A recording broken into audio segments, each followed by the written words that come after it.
Look at this. This Senator Pat Roberts, he not only is the third senator for the Commonwealth of Virginia. Did you know that, Virginians? He doesn't live in Kansas. They have this phony board that said, okay, we count his the chair that he sits in at the friend's house as a residence. It's just pathetic. But it's even worse than that, Kansas. I hope you're listening. This from USA Today.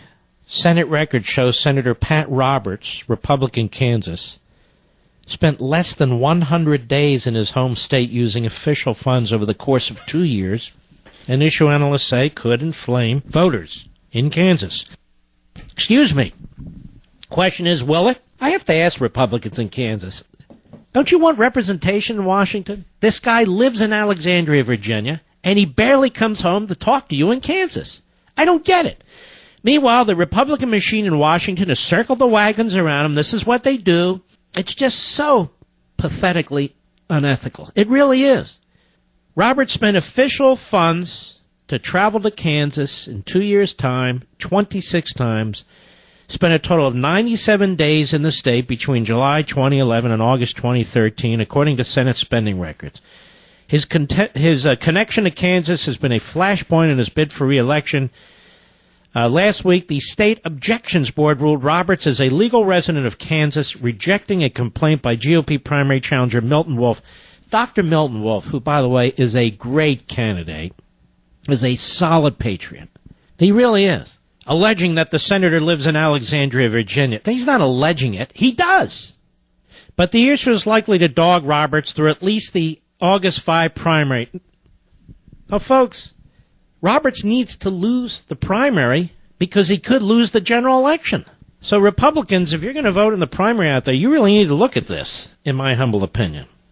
Both Roberts' Senate and campaign offices did not respond to repeated phone and email messages seeking comment. The Senate spending records don't provide a complete account of travel. Roberts may have used personal or campaign funds to travel to Kansas on additional days. Well, why doesn't he respond to the inquiries? During summer recesses, when Roberts and other senators received more than a month off to reconnect with constituents in their home states, the Kansas senator used official funds to spend 11 days in Kansas in 2011 and 10 days the following year. I could never support a guy like this. Never, ever, ever. This cuts against what the framers had in mind completely. Not only isn't he a citizen politician, he's not really the senator from Kansas. This is another reason, ladies and gentlemen, why the 17th Amendment someday, somehow, some way must be repealed. Because no senator could ever get away with this if that senator was voted on or chosen by a state legislature. It just wouldn't happen. The guy never goes home. The guy lives in Alexandria, Virginia. He represents the state of Kansas. This is a complete fraud. Roberts' significant lead over Wolf, 49% to 23%. I'm going to tell you something. I looked at a recent poll. I don't know if it's accurate, where Mitch McConnell in Kentucky has the support of 55% of the Republicans. 55%. The guy's been elected there forever. Local, state, federal. 36 years, I believe, something like that in the U.S. Senate. Maybe it's 30, whatever it is. And he has 55% among Republicans. That's awful. Absolutely awful. And Roberts, who's been in the Senate, I don't know how long, he's been in Washington 42 years, he has 49% support of the Republicans in Kansas. Those are very poor numbers. Even John Boehner's primary victory a couple of weeks ago against an unknown candidate, he's 30 years old, he had no money, he got 69% of the vote, Boehner, meaning 3 out of every 10 Republican voters voted against him. That's awful. Eric Cantor, his hand-pointed hack running the Republican Party in his congressional district, he couldn't even protect his hand-pointed hack. That guy lost to conservatives. This is the real story. The real story is these incumbents who've been in Washington forever, they're not doing so well. In the end, they can win. In the end, they'll lose a couple. But, I mean, they have a serious problem here. And some of them are going to get hurt in a general election. And then, of course, they'll blame the conservatives. No, it's them. They won't retire. They won't step down. They won't go home.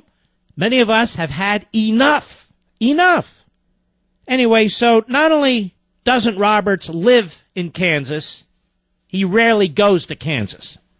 So think about that, Kansas. I'm sure this year, election year, he's been there lots and lots and lots of times. But after the election, that's it. And that's the way a lot of these guys are. It really is a turnoff. But I don't know what compels this man's reelection. You know him? You really don't know him. He never goes to Kansas. He's an incumbent, so what? That's part of the problem. It's time to get back to some citizen representation in Congress. We talk about it. We need to vote for it. We need to rally behind it. We need to support it.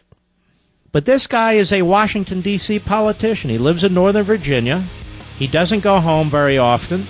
And he's exactly what the framers of the Constitution were opposed to.